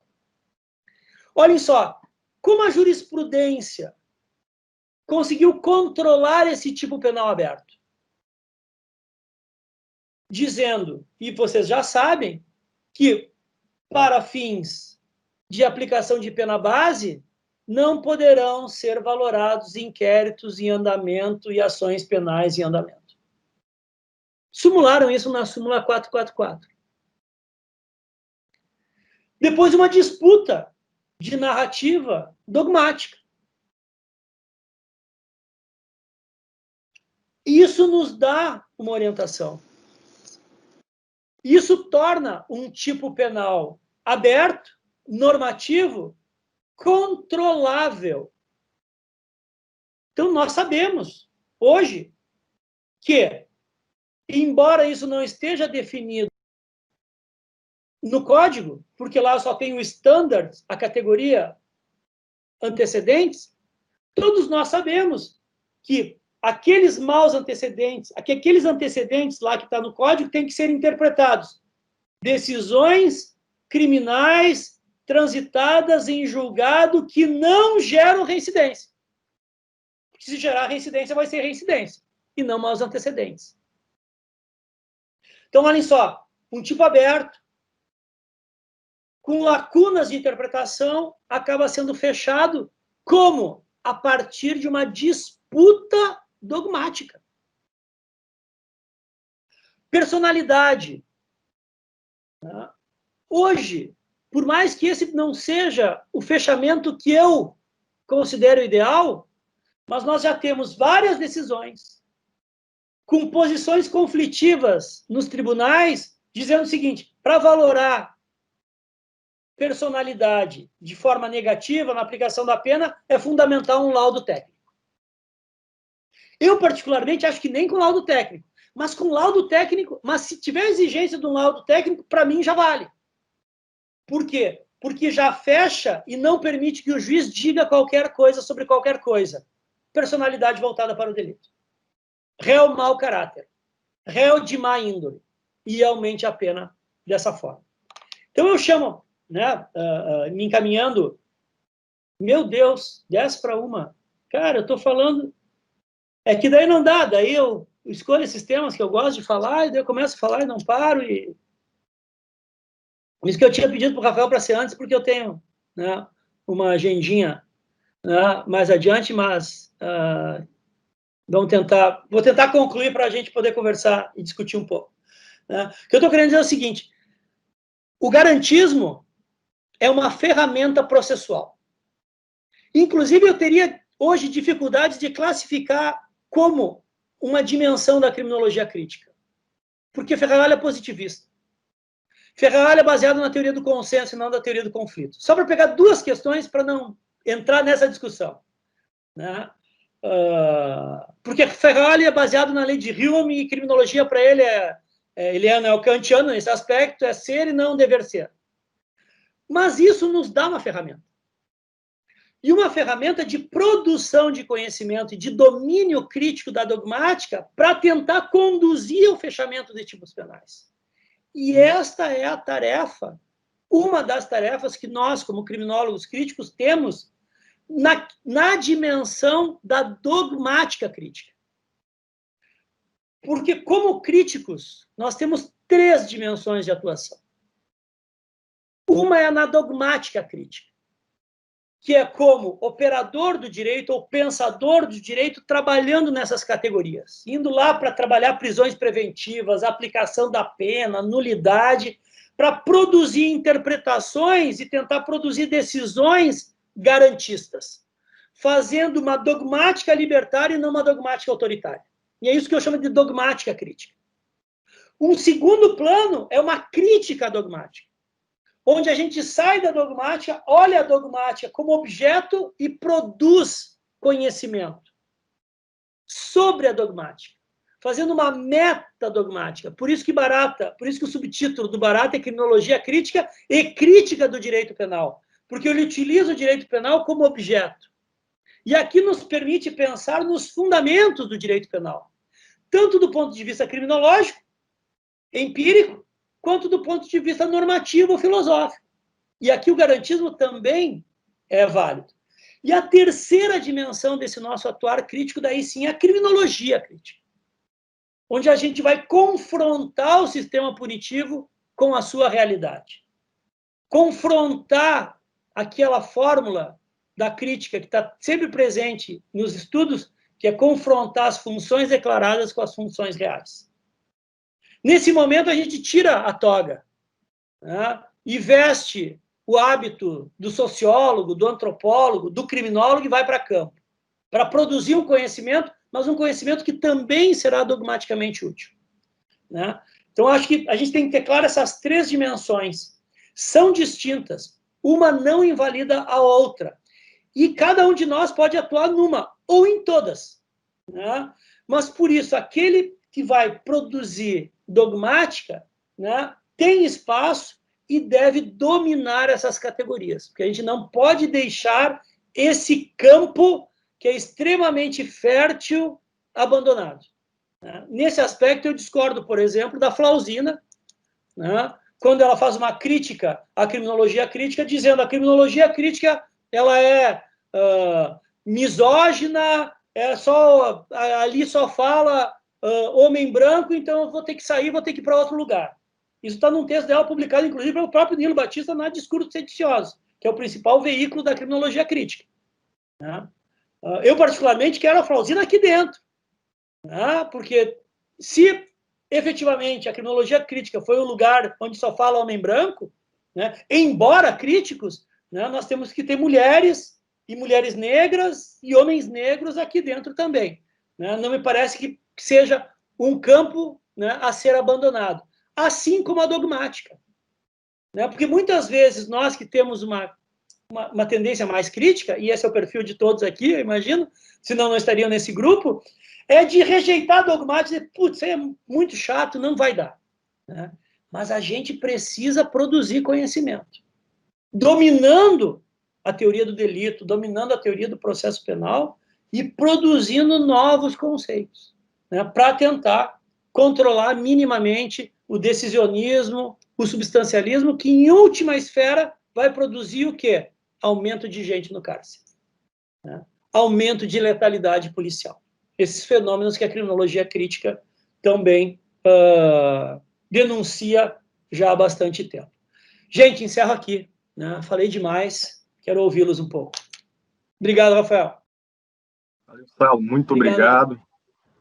Fala maravilhosa, né? Uma exposição fabulosa.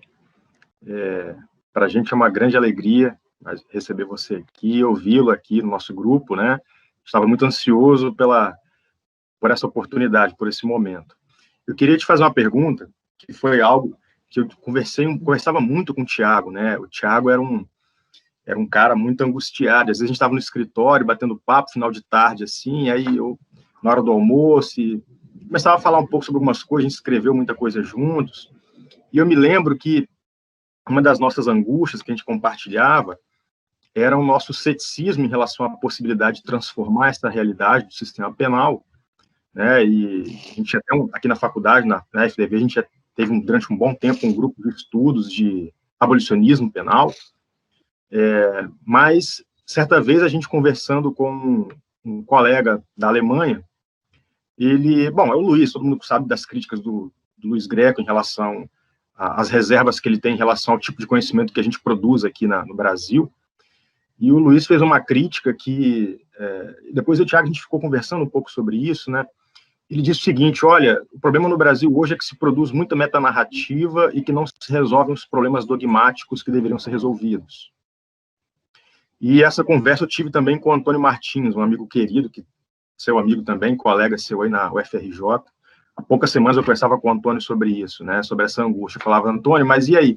A gente não está resolvendo os problemas que precisaríamos resolver supostamente, queremos fazer uma dogmática crítica, trabalhar com criminologia crítica, mas existe, inclusive, uma tendência na Alemanha a abandonar esse tipo de trabalho mais interdisciplinar, e eles estão fazendo essa crítica, olha, vocês ficam aí remoendo diagnósticos que já foram ditos por vários pensadores, trabalhando com metanarrativas que querem resolver problemas extremamente complexos e muito amplos e não resolvem os problemas que a doutrina, que a dogmática penal deveria solucionar. Aí eu queria te ouvir a respeito disso, embora o garantismo seja extremamente importante, até falava ontem no congresso da UX, pessoal lá de Caxias do Sul, participei, falava com ele sobre isso. Eu acho que talvez o garantismo hoje, o garantista hoje seja talvez um grande revolucionário, porque o ideário iluminista que serve de base para o garantismo precisa ser resgatado em alguma medida, né?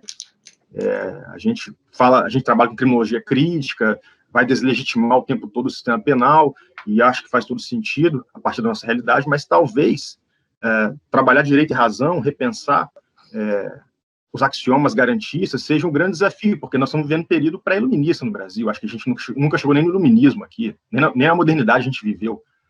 Então, eu queria te ouvir um pouco sobre essas críticas, né, que são feitas ao tipo de conhecimento produzido aqui, até porque nós estamos num GP aqui, né? Perfeito. Obrigado pela questão, eu acho essencial essa pergunta.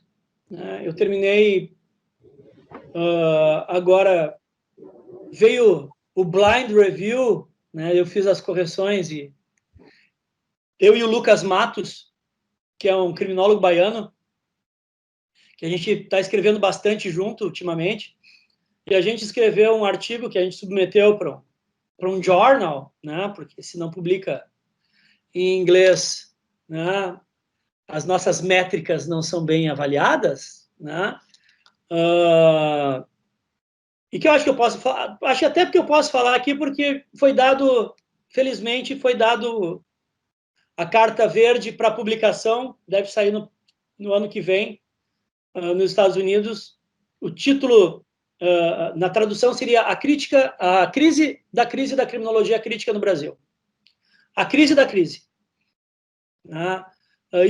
E a gente pega, na realidade, a gente tenta mapear todas as críticas que são imputadas à criminologia crítica e demonstrar, primeiro, que muitas são por falta de conhecimento. Falta de conhecimento do conhecimento produzido. 2, que muitas críticas são críticas que são atribuíveis à criminologia em geral e à dogmática em geral,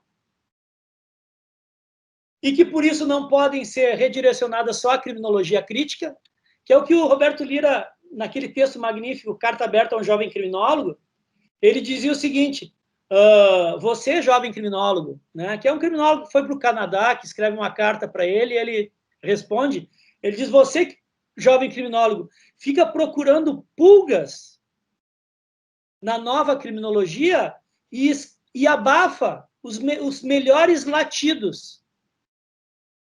Ele fala: você fica procurando pulgas nos cachorrões da nova criminologia e acaba apagando os seus melhores latidos. Típico do Roberto Lira Filho, isso é maravilhoso. Né? Ele não, né? A construção dele. Né? Mas ele também vai dizer que aquele jovem criminólogo criticava a criminologia crítica por problemas que a criminologia, como a epistemologia, não tinha solucionado.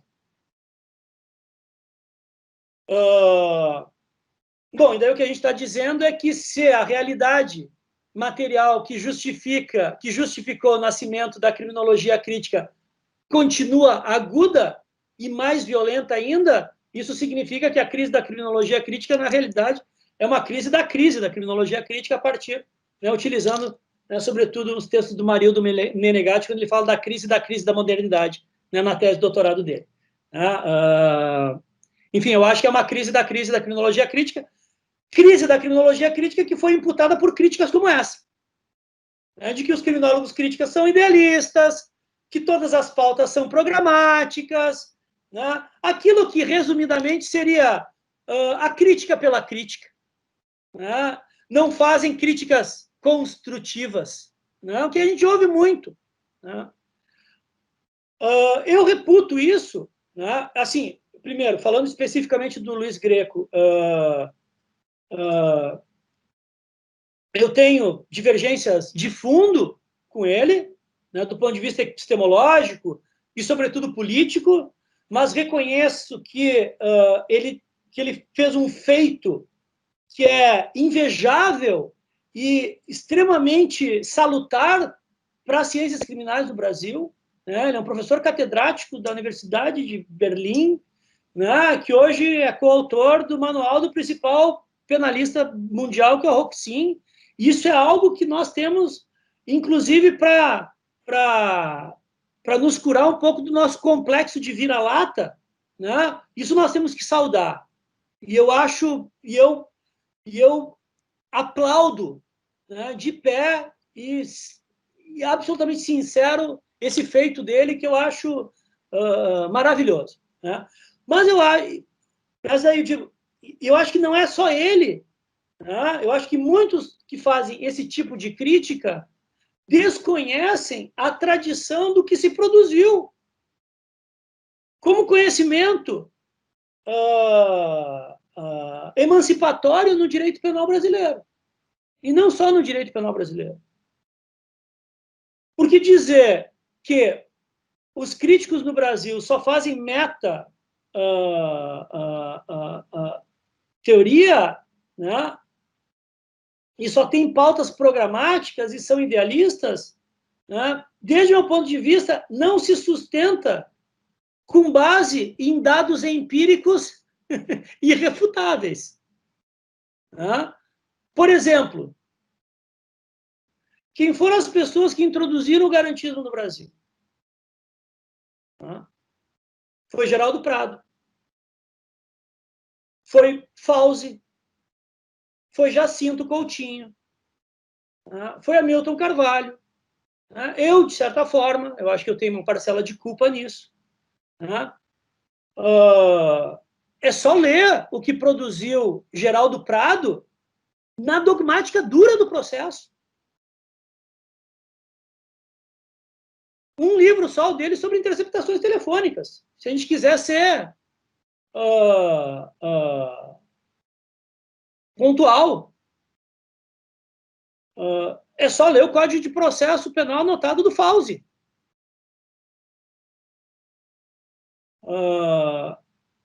Bom, eu me dedico à aplicação da pena dentro da dogmática. Posso não fazer uma boa dogmática, posso ter defeitos, enfim, ok. Né? Agora, que, de certa forma, não dá para dizer, né, que a gente não enfrenta a dogmática, né? É só pegar os 2 livros do Hamilton Carvalho, né, e aqui eu não quero, enfim, é meu pai, mas tentando me distanciar disso, ele tem um livro que é Garantismo Penal Aplicado e outro que é Garantismo Penal Aplicado na Execução da Pena, que é de decisões produzidas.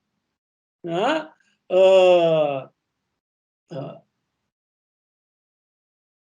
Eu acho que, de certa forma, minimizar a potencialidade da teoria do delito de Juarez Tavares. É minimizar a potencialidade da teoria do delito de Nilo Batista com Zaffaroni. Por mais que o Greco critique o Zaffaroni, né? Por uma coincidência, ontem de tarde eu estava relendo, estudando, fichando o Dolo Sem Vontade dele, onde lá no final ele vai fazer uma crítica ao Zaffaroni, que, desde o meu ponto de vista, também é equivocada. Né? Mas, assim, e daí nós teríamos que definir também o que é meta-narrativa, o que é meta-conhecimento e o que é efetivamente instrumentalidade. Porque ele, Greco, começa dizendo... Agora estou utilizando esse exemplo, olha, e não estou mentindo, está em cima da minha mesa. Olha aqui, ó. Estão vendo? Dolo Sem Vontade. Tá todo glosadinho aqui, porque eu estava estudando ontem de tarde esse texto. Né? Fui reler o novo sistema de direito penal do Welsel, fichei, para definir bem as categorias dentro do finalismo, do que se entende por vontade, por cognição e volição, para depois voltar ao texto fazendo aqui um caminho, que eu acho que é um caminho dogmático correto. Né? Com todas as minhas limitações, não sou um Rafael que vai ler no original em alemão, estou lendo na tradução o Welser em espanhol, porque daí sim, bom, a minha limitação é essa, né? Mas acho que não estou fazendo um caminho errado. Estou indo lá no finalismo. Claro, não vou ter toda a bibliografia como se eu estivesse na Alemanha. Agora, olha só. O Luiz começa esse texto justificando o porquê que é uma reflexão filosófica. Noutras circunstâncias, aspas, a existência de semelhante dispositivo legal faria um artigo intitulado Dolo sem vontade um empreendimento duvidoso. Se for verdade que onde o legislador fala a filosofia cala, parece não haver mais qualquer lugar para filosofarmos sobre o conceito de dolo. Felizmente, o presente estudo é dedicado ao professor José Souza Brito, um estudioso cuja curiosidade nunca deixou se tolher pelas últimas 3 palavras do legislador.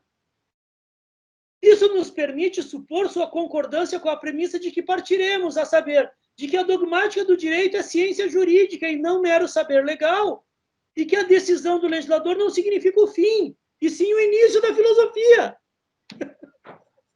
Isso aqui não é metanarrativa? Cara, é uma coincidência, parece que nós combinamos isso. Né? Eu, se fosse qualquer um que está aqui, parece que a gente combinou isso. Né? Porque tu deu o exemplo do Luiz e eu estou trazendo o Luiz para contrapor o Luiz. Isso aqui não é metanarrativa? Ou só é metanarrativa válida aquela metanarrativa aceita pelo mainstream da teoria do delito germânica? Bom, daí é um outro problema. E daí eu vou dizer, bom, mas daí aqui a gente tem uma síndrome de colonizador, que é a mesma síndrome de colonizador que o Caiambos, né, utiliza quando ele critica o Zaffaroni, dizendo que tu não pode criticar o direito penal alemão. Né?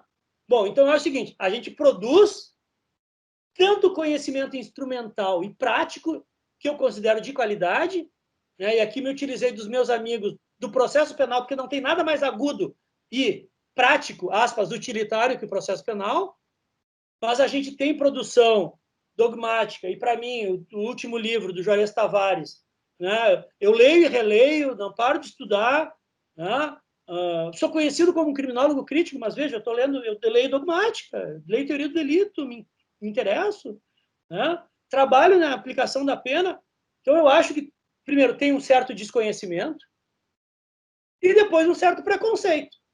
Né?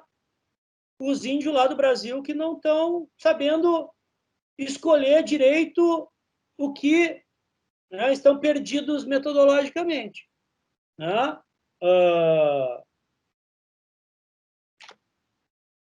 Onde eu poderia, citando Greco, dizer, criticar Greco.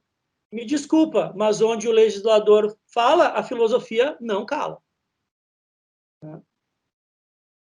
E eu acho importante nessa aula, assim, a gente está fazendo aqui esse bate-papo, essa sua abordagem aqui, ela é fundamental, porque é uma crítica que a gente sofre diariamente, né? Quem trabalha com criminologia, e aqui o exemplo do Luiz, ele é só para ilustrar uma crítica que é recorrente. Claro. O Luiz é um querido, como você falou, uma referência dogmática penal. Sem dúvida. Né? Motivo do nosso orgulho, nossa elogiável. Alegria. Ele conseguiu um empreendimento que nenhum brasileiro conseguiu. Ele merece todos os nossos aplausos. Todos os nossos aplausos. Tá? Só que eu acho que talvez em determinado momento ele possa... Né? Aliás, eu acho que mesmo antes de ir para... Eu conheci ele na graduação aqui na FND. Tá? Acho que ele já tem, eu acho, uma perspectiva da personalidade dele, essa, né? De validar, né, o saber central e não dar muita... Né, mas eu acho que isso não é um problema só dele. Tem vários, né, autores que, se o conhecimento não é produzido lá, não tem validade. Mas esse é um outro problema. Né? Esse é um outro problema. Né? Eu, particularmente, acho que é insustentável empiricamente essa afirmação. E eu não vou nem mais falar do Luiz agora. Né? Leiam o texto do Aebi, Marcelo Aebi, saindo da dogmática e indo para a criminologia, que ele vai criticar o Barata e leiam a resposta da Helena Larrauri ao AEB. As críticas são essas mesmas, o idealismo, né, só metanarrativa, não tem pesquisa empírica. Não tem pesquisa empírica. Né? Eu posso citar aqui um dia, olha só o que eu fiz um dia, tão puto quando eu ouvi isso, de uma professora recém-aprovada no concurso da Federal da Bahia, vinda do Canadá, por coincidência, né, o texto do Roberto Lira Filho, né, dizendo que não se fazia criminologia no Brasil, porque não tinha pesquisa empírica. Eu estava num jantar em Salvador, na casa de um amigo, e disse assim, bom, vamos discutir isso? Vamos começar do Sul, que é onde eu conheço mais. Você conhece as pesquisas feitas pelo núcleo, coordenado pelo professor Luiz Antônio Bogo Kies, sobre prisões, na Universidade Católica de Pelotas? Na Universidade Federal de Pelotas, professor Daniel Brode de Souza, a tese de doutorado dele. Tá? E fui na Universidade de Santa Maria, professora Ângela Espíndola, né, sobre a questão do consenso na justiça criminal brasileira, a pesquisa empírica. Eu disse para ela, não cheguei nem em Porto Alegre, tu quer que eu continue? Conhece essas pessoas? Estou ainda no Rio Grande do Sul e não cheguei em Porto Alegre, estou só no interior. Né? E daí comecei, Porto Alegre, né, PUC, Unicinos, La Salle, né, dando exemplos. Me incomodou tanto aquilo, eu cheguei em casa e abri o currículo Lattes da Vera Andrade, minha orientadora de mestrado, para ver quantas teses e dissertações na carreira da Vera Andrade, empírica, ela tinha orientado. Porque daí isso também, não se faz, a criminologia crítica não se preocupa com a empiria. Daí eu fui pegar lá, da Vera Andrade. O Lattes do professor Nilo Batista. Para ver. Né? Porque se os ortodoxos nos criticam que a gente não tem pesquisa empírica, eles têm que demonstrar empiricamente isso. Mas não conseguem. Por quê? Porque é refutável empiricamente. Mais de 80% das teses de doutorado e das dissertações de mestrado orientadas pela Vera Andrade, que é uma das maiores criminólogas críticas do Brasil, são pesquisa empírica.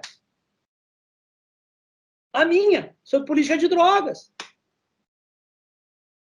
Que é pesquisa documental, a partir da experiência da primeira ocupação dos morros aqui do Rio de Janeiro pelas Forças Armadas. Eu não tinha muita ideia que aquilo era pesquisa empírica. E tem falhas ali, lógico, mas eu fiz uma documentação primária. Agora, tem outras muito mais sofisticadas, pesquisas empíricas, que ela orientou, como, por exemplo, a da Ela Vieco, Volcomer de Castilho. Foi a primeira tese que ela orientou. Né? Então, assim, tem um aspecto importante nessa aula, só pegando um gancho na sua fala, interrompendo, desculpe, mas a visão de que só se faz história do pensamento criminológico e não se trabalha a criminologia como uma ferramenta de interpretação da realidade, muitas vezes. Né? A gente ouve muito isso também.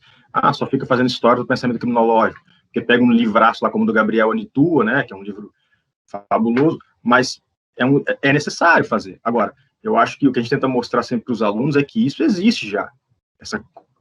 Esse emprego da criminologia como uma ferramenta de interpretação, de leitura da realidade, isso já existe, está sendo feito, né? Inclusive para transformar a realidade dogmática. Para mim, as últimas grandes teses da criminologia crítica, assim, pegando assim, né, trabalhos, né, do último milênio, né, que eu estou... Indignos de Vida, do Orlando Zacconi. Ele analisou todos os inquéritos policiais. Não foi amostragem, foi 100% de inquéritos policiais de autos de resistência no Rio de Janeiro. Só isso, todos. Marília Montenegro, sobre violência doméstica. Olha só, Marcelo Semer também. Duas grandes teses. E, para mim, um dos mais marcantes trabalhos de criminologia do Brasil nesse milênio. Ana Flausina, a dissertação de mestrado dela. Lá tem pesquisa empírica? Não tem. Agora, tem uma reflexão teórica que vai orientar todas as outras pesquisas empíricas sobre criminologia crítica e questão racial no Brasil. Isso não é válido? Isso é fundamental. Né? Tula Pires, sobre criminalização do racismo. Pesquisa documental, maravilhosa. Enfim, então, assim, eu acho que tem desconhecimento, e tem preconceito, 2. Desculpa. Sim. Alguém... Vamos só para uma última pergunta aqui, Saulo, quando o horário, a gente não quer te prender, a gente já está aí para encerrar. O Raoni quer fazer uma pergunta, um colega aqui da faculdade também, fez agora, defendeu o mestrado dele agora recentemente. Diz aí, Raoni. Liga o fone, Raoni, o áudio. Desculpa, eu estou num lugar público, fiquei com receio de deixar ligado e ficar fazendo barulhos. Boa tarde. Saulo, primeiro complementando o que você acabou de dizer, né? A própria criminologia crítica, a gente fala em seletividade. Onde a gente tirou a seletividade? A gente não inventou isso. É claro que isso vem do empirismo, né? Sabe? Então, essa crítica, com todo respeito, você muito bem falou do Greco, né?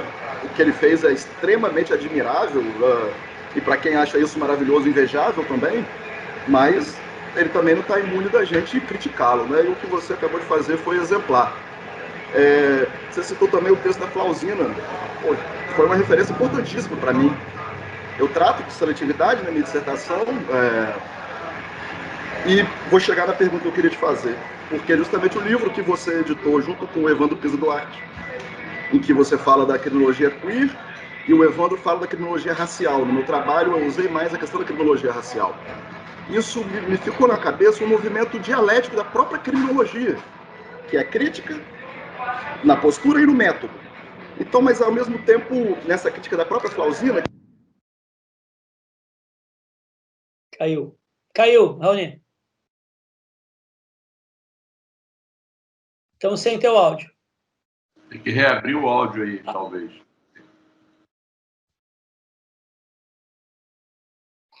Licença, deve ser o microfone do fone. Às vezes é melhor você tirar o fone e falar direto do computador.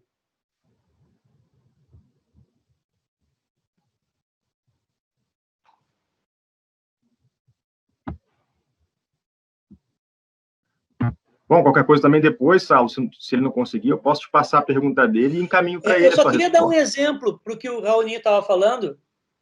Não, vai tentando aí, Raoni. Tá me ouvindo, Raoni? Tu consegue me ouvir? Mas deixa eu só dar um exemplo nisso que tu falou, que é desse jogo dialético, e que eu acho isso riquíssimo. Né?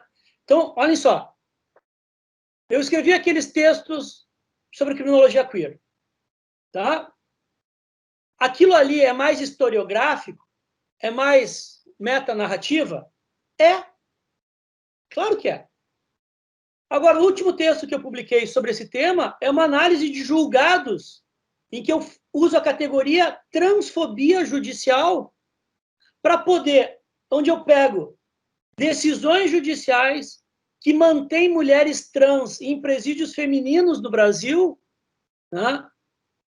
Ou seja, eu utilizei aquele referencial teórico, aquelas linhas teóricas do artigo e do livro, para depois fazer. Então, esse movimento, ele é natural, né? E ele é fundamental, né? Agora, é que, definitivamente, eu acho que não se acompanha, né? E isso a gente escreve bastante nesse artigo, né? Que assim que for publicado, eu vou, logicamente, divulgar, né? E que é um artigo que, enfim, a versão primeira dele em português, antes da gente traduzir, tinha 40 páginas, 46 páginas. A gente teve que, para ser aceito nos Estados Unidos, transformar em 8 mil palavras, né? Enfim, né? Mas não sei se era por aí, mas eu achei importante usar esse teu exemplo aí, Raul. Não, Fantástico. A gente já está ansioso, eu já estou ansioso para ler o texto, sabe? Muito, muito bom, e eu acho que tem muitos problemas e muitas críticas que precisam ser enfrentadas, nós precisamos lidar com elas, né? A autocrítica, muitas vezes, é a crítica mais difícil de ser feita, né? Então, a gente também precisa fazê-la, eu acho que é importante. Aqui nós temos pesquisadores com diversas linhas, trabalhos, temas, então, essa fala, essa conversa, essa exposição, ela é importante para os nossos alunos, para todos nós, né? E só, Rafael, só para eu terminar aqui, que tem outra crítica que a gente bate nesse artigo e que ela é derivada, e daí nós, como críticos, né, nos toca muito, quando Lukács olha para os pensadores de Frankfurt e diz: esse pessoal do Grande Hotel Abismo, a crítica do Grande Hotel Abismo, né, quando Lukács, né, critica Adorno, Horkheimer, né, como se eles estivessem vivendo num grande hotel, no lobby de um grande hotel, né, bem alimentados e olhando e na sua frente um abismo, que é um pouco, que é o que o Aebi vai chamar lá no texto, né, da Torre de Marfim acadêmica.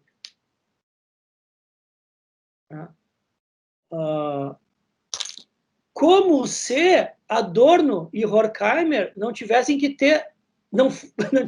sido expulsos das suas cátedras na Alemanha e tendo que imigrar para os Estados Unidos, né, vivendo de bolsa, né, da Colômbia para poder viver, né, como se Benjamin não tivesse se suicidado, né, na fronteira da Catalunha, né, como se Roberto Bergali não tivesse sido torturado pela ditadura argentina, né, como se Zaffaroni não tivesse sofrido preconceito de todas as ordens, como se Nilo Batista não tivesse sofrido perseguições políticas e acadêmicas incríveis. Eu não vou nem chegar mais perto, porque daí eu tenho que falar das minhas experiências também, né?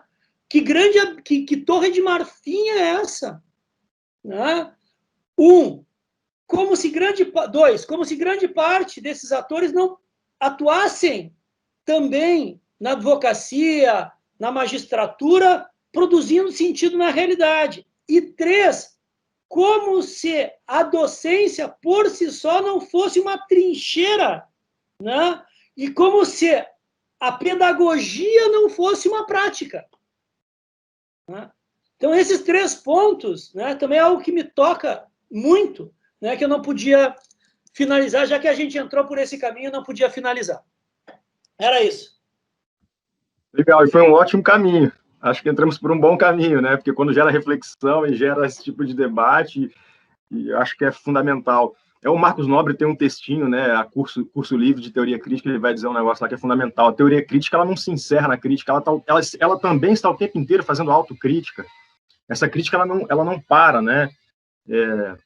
Então, nosso papel como críticos é tentar pensar na capacidade de emancipação, de transformação da realidade, ou de libertação, usando um termo aqui mais dusseliano, né, mais latino-americano, a partir dessas teorias ou dessas ideias.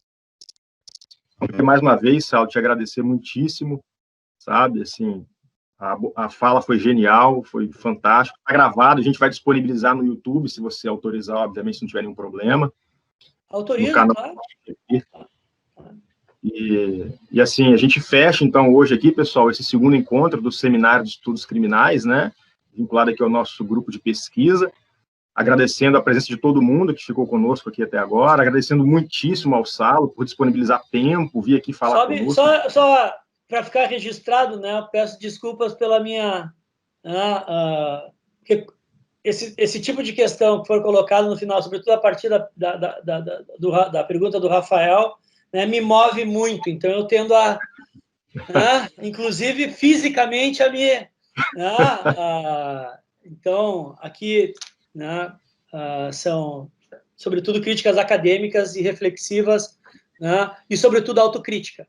Né? Então, é nesse aspecto, né, que justifica um pouco o meu entusiasmo. Eu acho que tem a ver também, com o fato de ser gaúcho, não tem não, Saulo? Gaúcho, ele é meio mal educado, né? Grosso, como a gente chama, né? Por natureza, mas não são todos. Eu diria mais combativos, né? Eu tô querendo usar uma outra expressão, mas aí fica por sua conta, eu não posso fazer avaliação. Tá meio vinculado uma coisa com a outra. Mas, gente, obrigado a todo mundo. Salo, mais uma vez, muito obrigado, foi ótimo.